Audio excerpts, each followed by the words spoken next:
There's something different in the air, and this time, it's not just the beatdown we put on the Saints. It's this nagging feeling that we're winning, but shuffling way too many pieces on the board. This is Ethan Carter, and the question keeping me up at night is this: is this Seattle team really deep enough to sustain this run?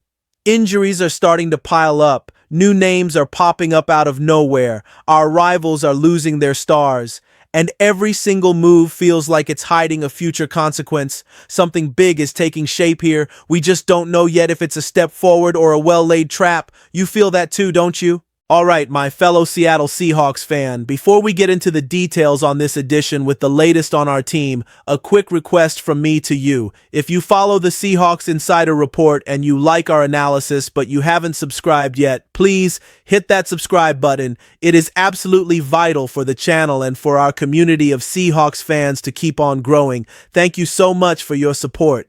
A 44-13 win should usually be a reason for a huge smile. But today, what's hanging over the head of every Seahawks fan is a little tightness in the chest. Because when the score is that lopsided, we know something is coming right around the corner to test our balance. And it came.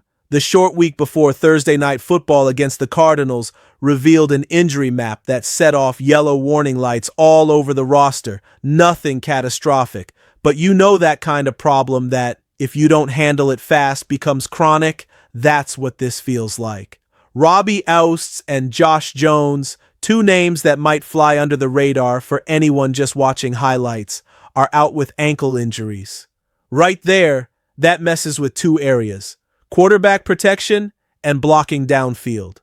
But the list doesn't stop there. Boy Mafe is limited with a finger issue, Elijah Arroyo has a nagging groin, Sundell is feeling his ankle and elbow, and, most concerning, Leonard Williams and Devin Witherspoon are also listed as limited participants. These are the guys who run the defensive engine and guarantee stability on both sides of the ball.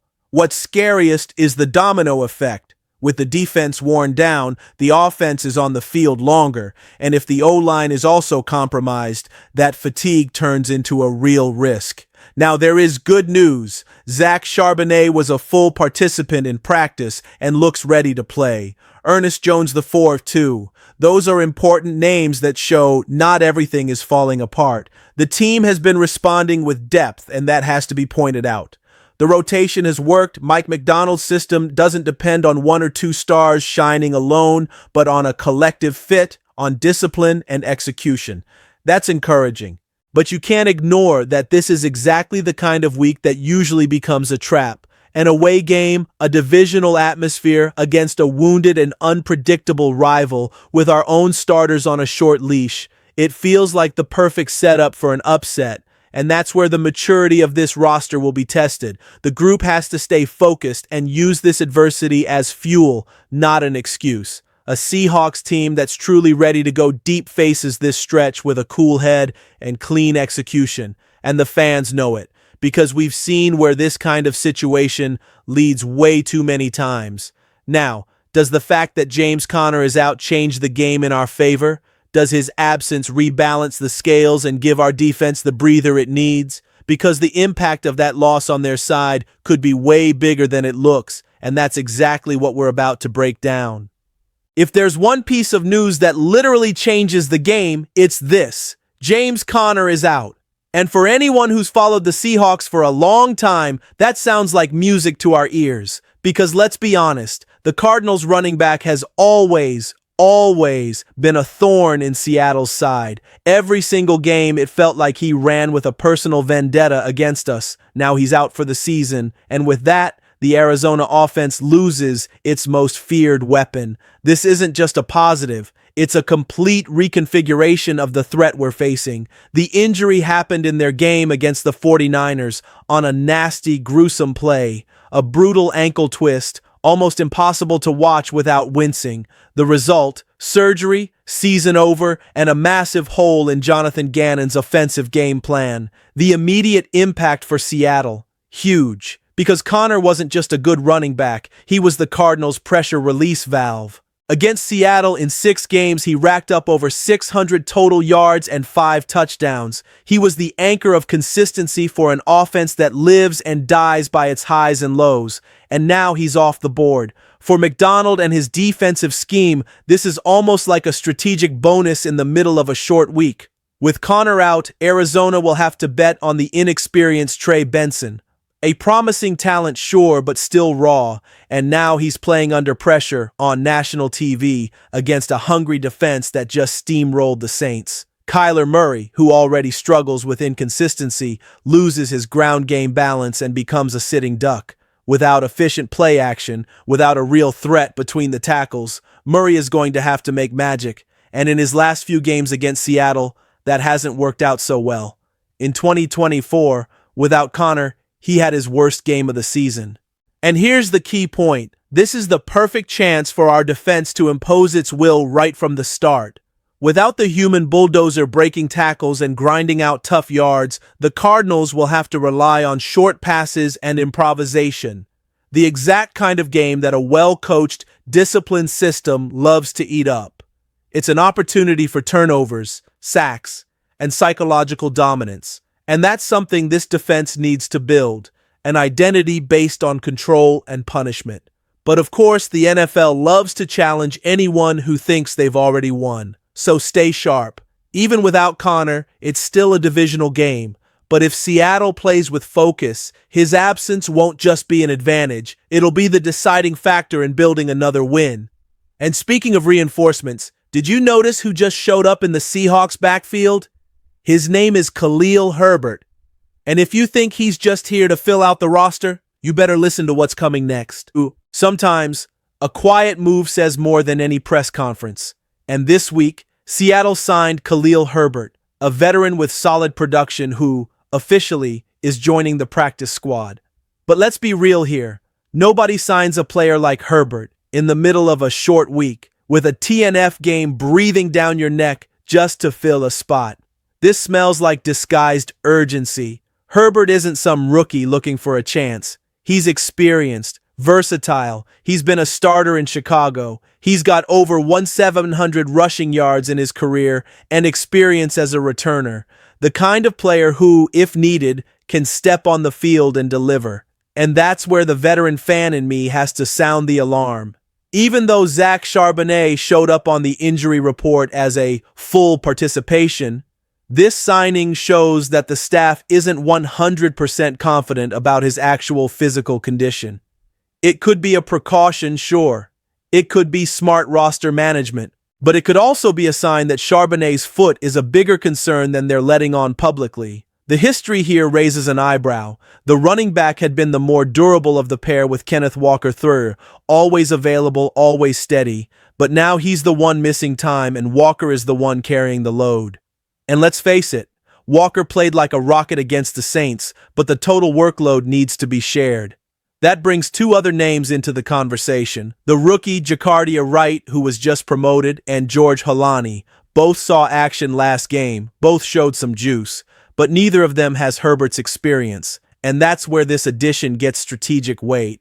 Herbert is an insurance policy, a plan B with mileage, blitz pickup reads, good pass protection, and the ability to make one cut in a zone scheme, something Clint Kubiak loves to run.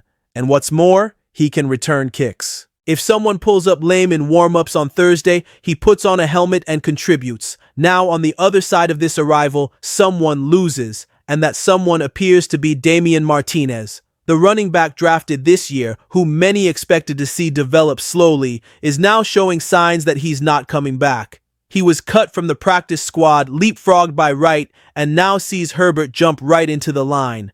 Martinez himself is reportedly already working out with the Colts, the first rookie from the 2025 class to be cut from the roster.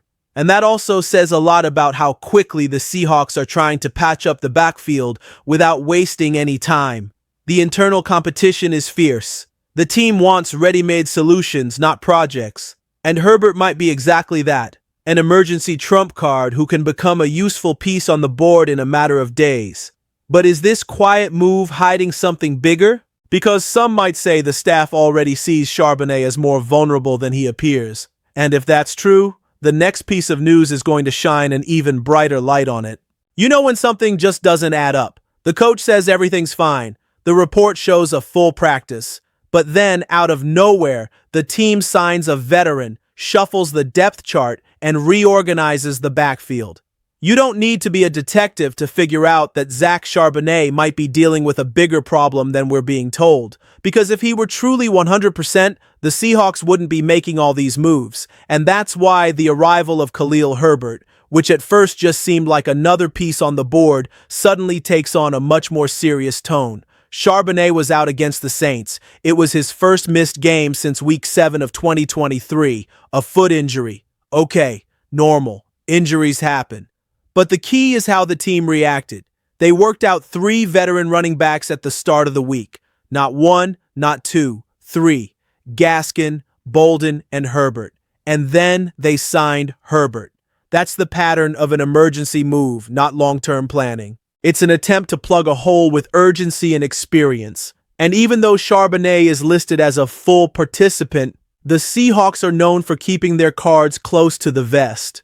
It wouldn't be the first time a player who's supposedly ready to go just doesn't see the field. From a tactical standpoint, a prolonged absence for Charbonnet changes the entire design of the offense. Clint Kubiak has been insistent on a true shared carry approach, and for good reason. Kenneth Walker is explosive, but he needs a breather. Charbonnet, besides being physical, is reliable in pass protection. He's the guy for the between-the-tackles work, the tough yards on 2nd and 6, the crucial blocks. If he's not ready, that burden falls on Walker, Halani, and Wright, but none of them, not even Herbert, offer that exact same profile. The offense loses versatility. It could become more predictable, and predictability in a divisional game is poison. And for anyone who thinks the injury is minor and Herbert is just depth, remember that the Seahawks didn't just bring in a veteran, they practically said goodbye to their rookie Damian Martinez in the same move. The logic is clear. The staff wants guys who can contribute now, not guys who need to learn. That's a sign that the internal pressure is high, that there's distrust, and that maybe, just maybe, Charbonnet is at risk of being out for longer, or of coming back at less than 100%. It's on us to watch closely these next couple of games, because if he doesn't play, or if he's used sparingly, the truth is going to come out, and in that case, the Seahawks will have to reinvent their backfield in the middle of a campaign. Which brings us to the biggest question. Are we actually growing, or just balancing on a knife's edge? Because the conclusion to all of this requires more than just stats. It requires seeing the whole picture. Let's face it. Something is building in Seattle, but the question is whether we're looking at a solid foundation or just a freshly painted facade.